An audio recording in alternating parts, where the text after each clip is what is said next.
of business, we will learn some more principles of management and objectives of controlling.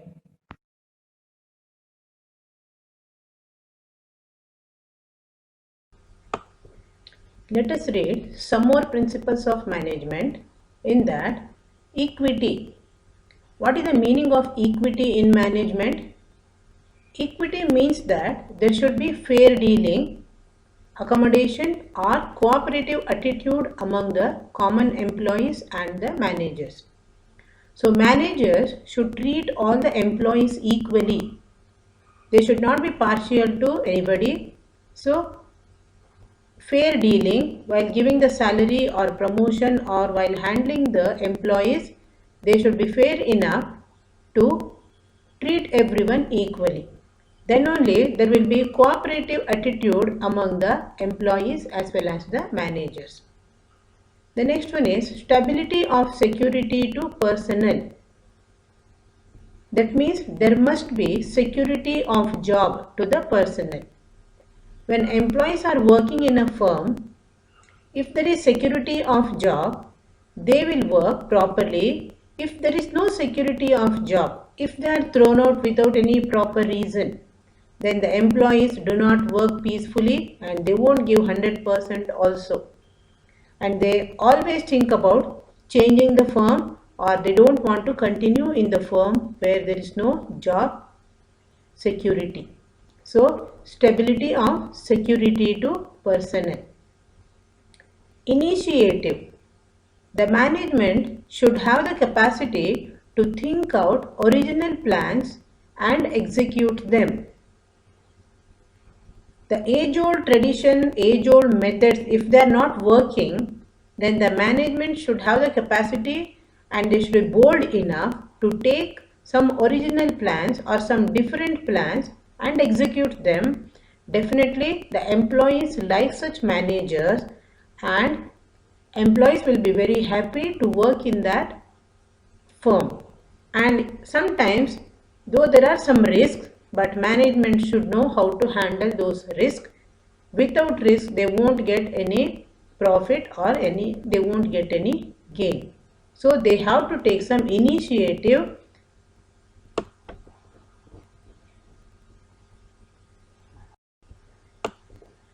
The last principle of management is esprit de corps.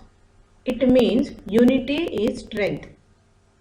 So the team of the manager should work as a team, or there should be unity among the employees. Each employee should be part of the team and he should work as the member of the team, not as an individual. Such team, definitely they will achieve the goal. So now we finish the topic principles of management. The next topic is functional areas of management. So management is getting work done through others. So when they are getting the work done through others, they have to plan the work in such a way that it should get the 100% result. So it should be in systematic manner. So which are those areas? The areas are like this. The first one is planning, second one is organizing, third one is staffing, fourth one is directing, fifth one is coordinating, and the last one is controlling. So in the next slide, we will learn in detail about these functional areas of management.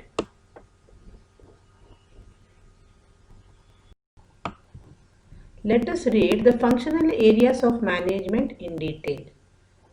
The first functional area is planning. So planning involves future course of operation. It includes organizational objective and formulation of plans, policies, strategies, procedures and schedules. So let us see what is this. Future course of operation.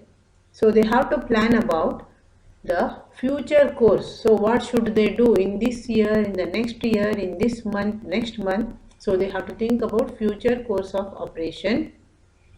And this planning includes formulation of plans. For example, if one industry is thinking about launching one more branch, So they have to plan before launching. So what should they manufacture? Whom should they sell? So all these plans should be done before only. Then what policies they are going to use? So they have to think about their policy, what strategies and the procedure. So all these things they have to think, and they have to even think or they have to plan about the schedules. So schedule is like the planned start and finish date, the duration of the order or the duration of the production. All these things should be planned. So this is how planning is very important. Without planning, the management cannot achieve anything. Not only management, even if you are planning or if you are going to play a football match, the captain with his team member, very important thing what he should do is planning. So planning is important functional area. Second one is organizing. So the first step, planning, if they do it properly, then they can go to the next step, that is how to organize it. So this organizing is a process of bringing together the manpower and material resources like machines and materials. So how many employees, manpower, how many employees should they appoint, and the raw materials how do they get, and how many machines they have to buy, what type of machines they have to buy, who will operate the machine. So all these things they have to organize. So this is the second important thing of management or functional area of management, that is organizing. The third functional area is staffing. The staffing is process of recruitment, selection, placement and training. So they have to select the proper employees and they have to place them in their proper position also. So they are good in which area. So such work only should be given and they should be placed in that area only. And after placement, a proper training should be given to that employee. What are the requirements of that firm? For that employee should be trained properly. So this is the third functional area of management.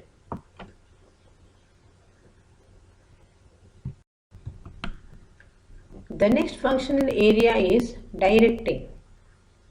So who should direct? The manager should direct. So this directing includes instructing, supervising, guiding and leading the people of an organization towards accomplishment of organizational goals. So each and every management or each and every firm has some goals. So that goal is fulfilling the demands of the clients. So these organizational goals of the firm, how they can achieve it. So it can be achieved by directing the employees. So how can the manager direct the employees? He has to instruct the employees what should be done. So he should instruct them. He has to give them their work. Then after giving the work, he has to supervise them whether the work is done or not. So that should be supervised.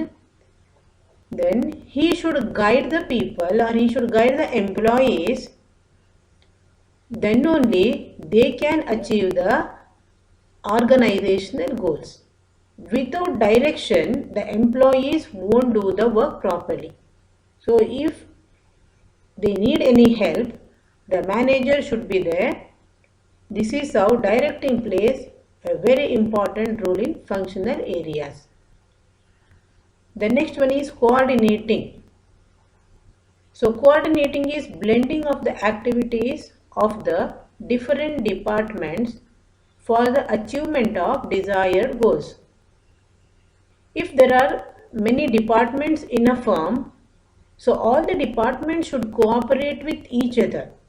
Then only they can achieve the desired goal. There is HR department, there is production department, there is finance department. So all these departments, they should think that they have to achieve the goal. For that, they have to cooperate with each other. Without cooperation of all these departments, the firm cannot achieve the goal. So this is about coordination. And the last and very important area of functional areas of management is controlling.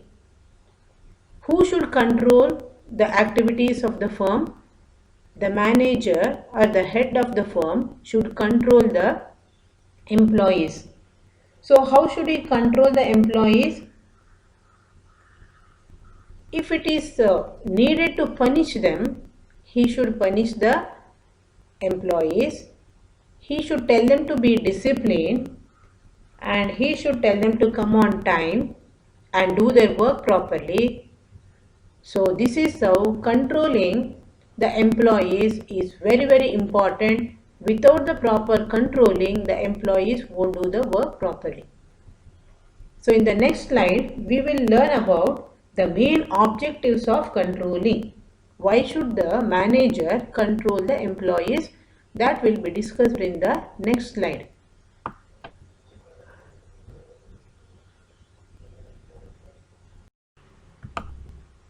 What are the main objectives of controlling?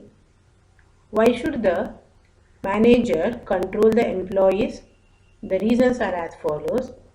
Controlling creates discipline in the organization to ensure coordination of activities. So without controlling, there is no discipline, and the controlling helps to coordinate the activities of the firm. So for that, controlling should be there.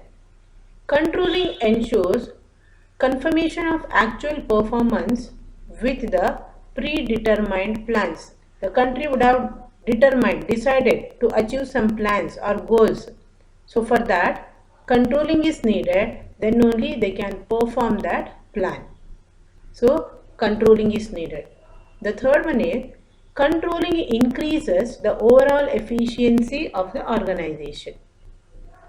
The employees are efficient, but if they are not controlled, then definitely they will not have their efficiency at all. So to increase the efficiency, there should be control. So these are the main objectives of controlling.